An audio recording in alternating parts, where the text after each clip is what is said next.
একজন কোটিপতি বিজনেসম্যান যার প্লেন দুর্ঘটনায় রহস্যময়ভাবে মৃত্যু হয়, কিন্তু মৃত্যুর আগে সে তার 24,000 কোটি টাকার সম্পত্তি তার পরিবার ও আত্মীয় স্বজনদের নামে করে দিতে চায়। কিন্তু শর্ত একটাই, তাদেরকে এমন এক আইল্যান্ডে 7 দিন থাকতে হবে যে আইল্যান্ড থেকে আজ পর্যন্ত কেউ বেঁচে ফিরে আসতে পারেনি। যে সেই আইল্যান্ডে 7 দিন থাকতে পারবে সেই হবে 24,000 কোটি টাকার মালিক। So hey guys, welcome back to another video. আজকে আমি এক্সপ্লেন করব সদ্য মুক্তি পাওয়া mystery horror thriller web series the mystery of Mox আইল্যান্ডের প্রথম এপিসোড। এই ওয়েব সিরিজে 7 দিনে 7টা এপিসোড রয়েছে। আমি প্রতিদিন একটি করে এপিসোড এই চ্যানেলে এক্সপ্লেন করব।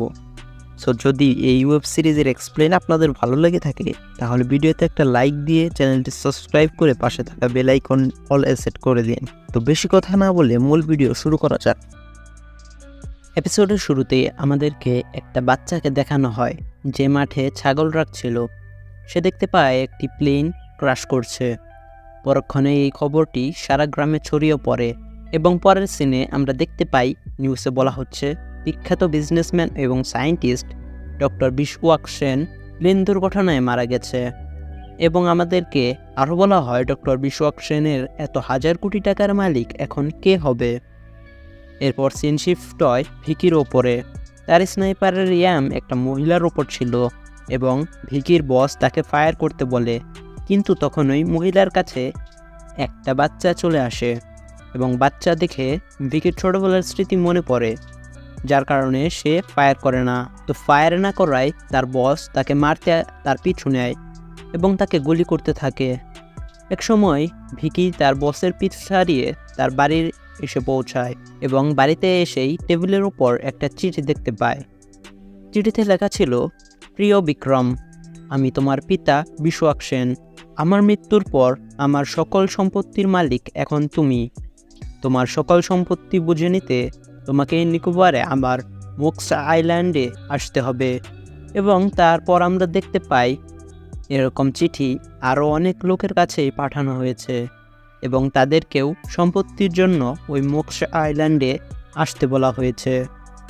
এই চিঠি পড়ে এবং ছবি দেখে ভিকি কিছুটা ইমোশনাল হয়ে যায় তার ছোটবেলার স্মৃতি নিয়ে, এবং সেভাবে যে ওই আইল্যান্ডে গেলে হয়তো তার বোনের সাথে দেখা হবে। এরপর সিন শিফট হয় মক্স আইল্যান্ডে এবং কেউ বলে যে সবাই চিঠি পড়ে নিয়েছে এবং সবাই এই আইল্যান্ডে আসতে প্রস্তুত। এর পরের সিনে ভিকিকে আমরা দেখতে পাই যে সে মক্স আইল্যান্ডে যাওয়ার জন্য বোটের কাছে আসে এবং সে সেখানে তারই মতো আরও অনেক লোককে দেখতে পায়। সেখানে ছোট বাচ্চা থেকে শুরু করে বৃদ্ধ লোকরাও ছিল। ভিকি ভাবতে থাকে যে এখানে কি তার বোন রয়েছে। এমত অবস্থায় সেখানে একটা লোক আসে এবং গেম খেলার জন্য তার ছেলেকে বকাঝকা করে। এখানে আমরা বুঝতে পারি তার ছেলে তাকে দেখে খুব ভয় পায়। সে ভয়ে এই গেম খেলা বাদ দেয়। এর কিছুক্ষণ পর সেখানে বোট চলে আসে এবং সবাই যার যার ইনভিটেশন লেটার দেখিয়ে বোটে উঠে পড়ে। বোট চলে যাওয়ার সময় একটা ছেলে একটু দেরি করে আসে এবং বোট থামানোর জন্য চিল্লাতে থাকে, কিন্তু ক্যাপ্টেন বোট থামায় না। উপায় না পেয়ে ছেলেটি পানিতে ঝাঁপিয়ে সাঁতার কেটে বোটে চলে আসে এবং ক্যাপ্টেনকে বকতে থাকে, কিন্তু আমরা দেখতে পাই ক্যাপ্টেন কোনো কথা বলে না।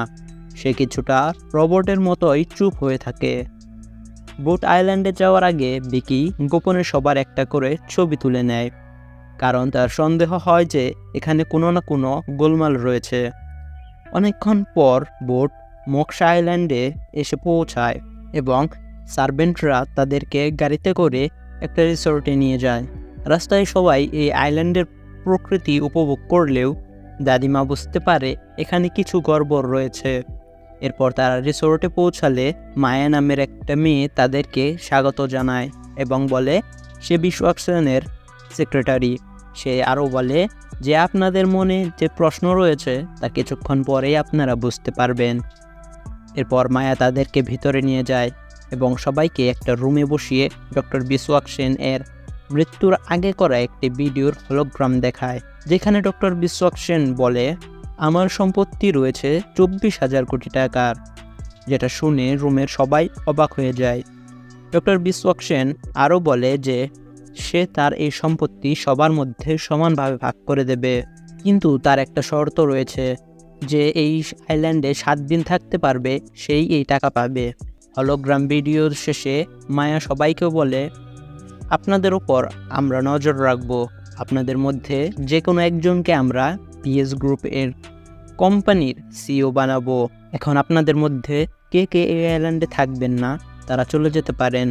অনেকক্ষণ সবাই আলোচনা করার পর মায়া বলে যে কে কে চলে যাবেন।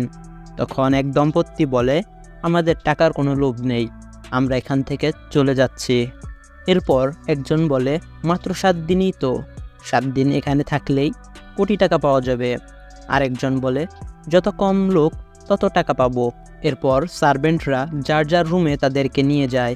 ভিকি রুমে গিয়ে তার মোবাইলে থাকা ফটোগুলো দেখতে থাকে এবং একটা লোকের ফটো মনোযোগ দিয়ে দেখে। সিন পরের দিন শিফট হলে আমরা সেই লোকটিকে দেখতে পাই যে সমুদ্রের তীরে ছিল। হঠাৎ তার পেছনে একটা বিভৎস চেহারার লোক আসে এবং ফটোতে থাকা লোকটির চিৎকারের সাথে সাথে প্রথম এপিসোড এখানেই শেষ হয়। এপিসোড 2 এর শুরুতে আমাদেরকে 2 ভাই বোনকে দেখানো হয়। তারা তার মায়ের সাথে দুষ্টুমি করছিল। ছোট ছেলেটি যখন ঘরের সিঁড়ির নিচে লুকায় তখন সে দেখতে পায় কেউ এসে তার মাকে ছুরি মেরে হত্যা করে। ঠিক তখন ওই ভিকির ঘুম ভেঙে যায় এবং আমরা বুঝতে পারি এটা ভিকির ছোটবেলার দৃশ্য। এরপরের সিন শিফট হলে আমরা দেখতে পাই একটা বাচ্চা মেয়ে জঙ্গলে খরগোশের পেছনে দৌড়াচ্ছে।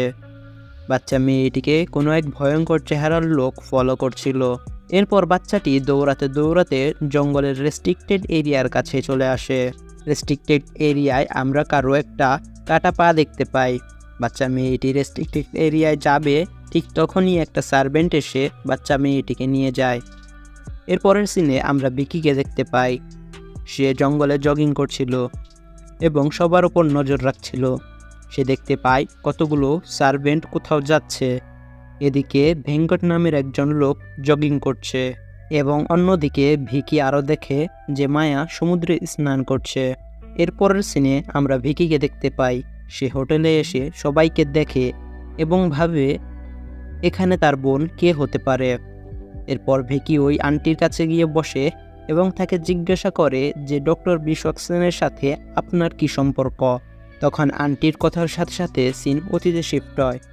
আন্টি বলে যে আমি একটা হাসপাতালে নার্সের চাকরি করতাম, সেখানে ডক্টর বিশ্বক সেন ডাক্তার ছিল। ডক্টর বিশ্বক সেন যে কাউকে তার চোখের মাধ্যমে বশ করতে পারত। ডক্টর বিশ্বক সেনের যা পছন্দ হতো তা সে হাসিল করেই নিত। হাসপাতালের প্রথম দেখাতেই ডক্টর বিশ্বক সেন আমাকে পছন্দ করে। এর কিছুদিন পর আমি আর ডক্টর বিশ্বক সেন বিয়ে করে ফেলি। বিয়ের কয়েক বছর পর সে আমাকে এবং আমার সন্তানদেরকে রেখে চলে যায়। এরপর সিন বর্তমানে শিফট হলে আমরা দেখতে পাই যে সবাই নাস্তা করছিল। ঠিক তখনই ভেঙ্কট এসে তার স্ত্রীকে বলে যে তোমার ভাই জগদীশকে কোথাও দেখা যাচ্ছে না। জগদীশ হলো সেই যাকে আগের এপিসোডের শেষে দেখানো হয়েছিল। তখন সবাই চিন্তিত হয়ে পড়ে। এরপর ভিকি সবাইকে বলে যে আমরা 2 দলে ভাগ হয়ে জগদীশকে খুঁজব। এক দল জঙ্গলে যাবে এবং অন্য দল সমুদ্রের ধারে খুঁজবে। তো এরপর ভিকির কথা মতো একদল জঙ্গলে আলাদা আলাদা হয়ে এবং অন্য দল সমুদ্রের ধারে আলাদা আলাদা হয়ে জগদীশকে খুঁজে বেড়ায়।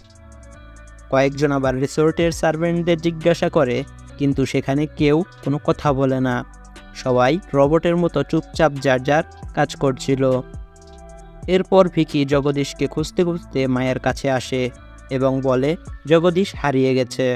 কিন্তু এখানে মায়া ভিকির কথার কোনো উত্তর না দিয়ে ভিকিকে মায়ের সাথে ইন্টিমেট হতে বলে। কিন্তু ভিকি মায়াকে বলে এই আইল্যান্ডে কিছু তো গড়বড় আছে। তখন মায়া বলে এই আইল্যান্ডে সব কিছু ডক্টর বিশ্বক সেন তার নিজের হাতে বানিয়েছে।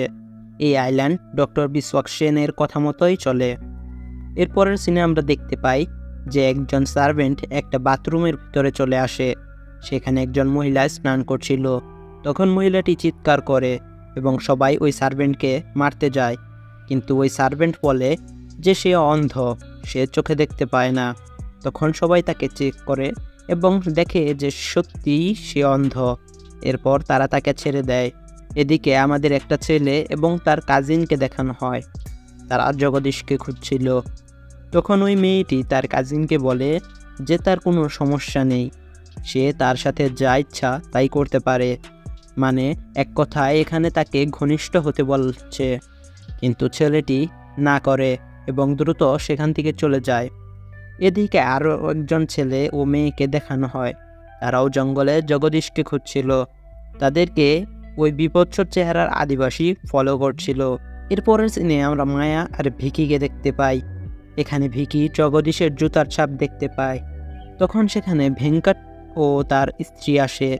জগদীশ এর বোন ভিকিকে বলে, তুমি কি করে জানলে যে এটা জগদীশ, এরই জুতার ছাপ?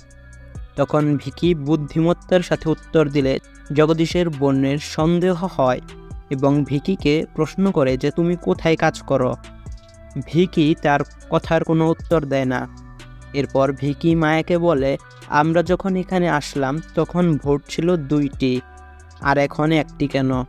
তখন মায়া বলে, হয়তো জগদীশ একটা বোট নিয়ে পালিয়ে গেছে।